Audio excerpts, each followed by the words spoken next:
एक मैं हाँ, एक मेरे नाल सरदार है ते उकाड़े दा गोल चौक है। असीं दोवें फिरने जनाब जी, जुमे दा दिन है ते बाजार वेखदे, मार्केट बिल्कुल सुनसान है ते कोई लोग इक्का दुक्का ही फिर रहे हैं। उकाड़े दा गोल चौक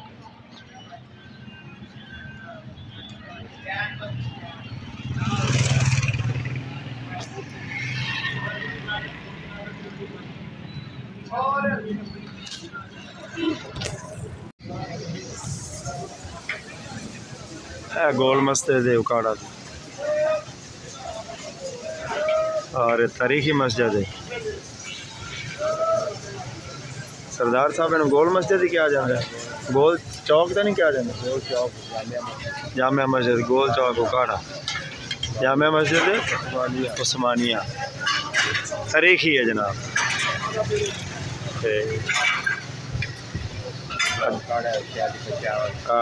उकाड़े की पहचान है, सारे बाजार इनू आके मिलते हैं। जिस तरह फैसलाबाद के घंटा घर है, सारे बाजार मिलते हैं, इवें ही ये सारे बाजार इनू आके अटैच होंगे रहे। बुलंदो बाला इमारत ने ते जनाब मटन कढ़ाई न्यू मार अजीम कैफे ते अजकल यही मशहूर है। असी फिरते टुरते जनाब बाजार वेखदे हुण आ गया है न्यू मार अजीम अज साडा प्रोग्राम बनया भी असीं ना जैनवन बकरा खाना। सरदार साहब एक जैनवन बकरा मिलता है, सामने अफतार है ते तुहाडे अखां दे सामने ही इन्हां नूं कटना पटना है ते संग है जे। सरदार साहब शर्मा गए ने, लेकिन भाई मैं तो बनानी बनानी तो पैसे जो लगने तो खाना जानो। साढ़ा तरीखी शहर है,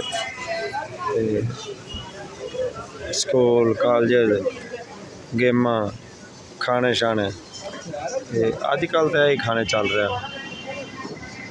बकरा खाना। हुणे तो लोग आने इकट्ठे शुरू हो जाना, रात तक साइंसदान अंदर खलोता है, असी बाहर खलोते हैं।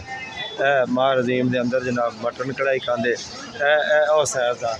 अच्छा पतलू दे बड़ा खा हाँ डॉक्टर गुस्सा करता पे तेरा बेली।